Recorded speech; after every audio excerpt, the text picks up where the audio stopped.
do I have a problem when a sitting Secretary of State and a foundation run by her husband collects many millions of dollars from foreign governments, governments which are dictatorships? Yeah, do I have a problem with that? Yeah. Bernie Sanders hitting the Clinton Foundation for accepting foreign donations ahead of tomorrow's primaries. How could this new line of attack impact the election, and what happens if Sanders pulls off a win in California tomorrow?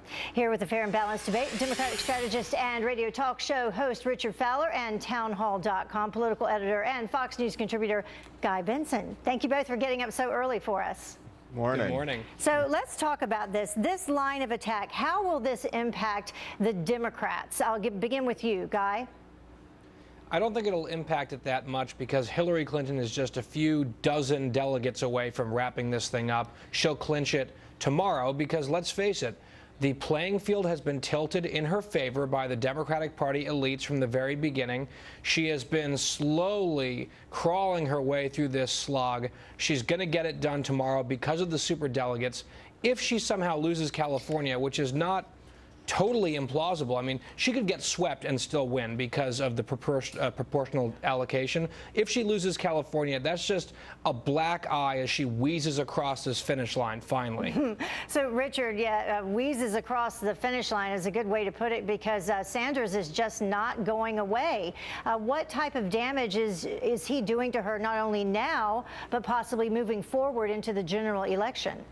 Well, there's no question this is a tough primary for Hillary Clinton, but here's my theory on the case. Protracted primaries, tough primaries make for better presidential candidates, right? What we saw in 2008 when President Obama ran is he had a tough primary, and because he went through a tough primary, he was able to destroy and eviscerate John McCain in the general election, right? So what I think that this is the benefit for Hillary Clinton. She's allowed to hone her skills, take on these attacks, answer these arguments that are coming against her. So when she's faced with Donald Trump making the same argument, she's prepared, she's poised, and she's ready to answer them. So I think this is a benefit for the Hillary Clinton campaign. It's a good fire drill for what they'll do with under Donald Trump, under Donald Trump candidacy. And number two, I think as we go into Philadelphia, the convention, this gives Bernie Sanders and his folks a chance to make the platform what they want it to be, a more progressive platform, which is a stark contrast to Donald Trump's race baiting, hatred, and just straight out craziness. Well, he's definitely made it clear that he wants to be a significant part of that Democratic platform. But Guy, I'm going to go back to you.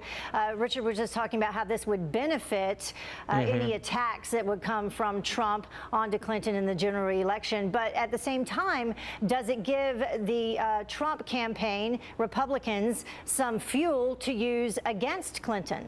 Yeah, sure. And the thing is, Richard was saying, oh, this is making her stronger because she's answering these attacks. Well, she's not answering them face to face because she's refused to debate Bernie Sanders week after week after week, even as he keeps beating her. He's beaten her, what, 22 times? He'll probably add to that total tomorrow. And she's been in bunker mode. She's been in bunker mode. As for the actual content of these attacks, look, the Clinton Foundation is absolutely legitimate for Donald Trump or anyone else to come after. He can now point, look, Bernie Sanders has a problem with this slush fund that has sort of this stench of corruption emanating from it.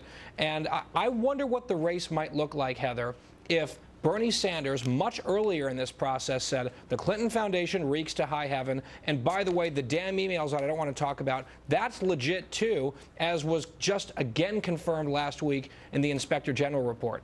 Yeah, we'll see what happens. Thank you both for joining us this morning. Still a lot to come, but this coming Tuesday, big night because it's the end of the primaries. Can you believe it, finally? Thank you both for joining us. See you later. Thank you.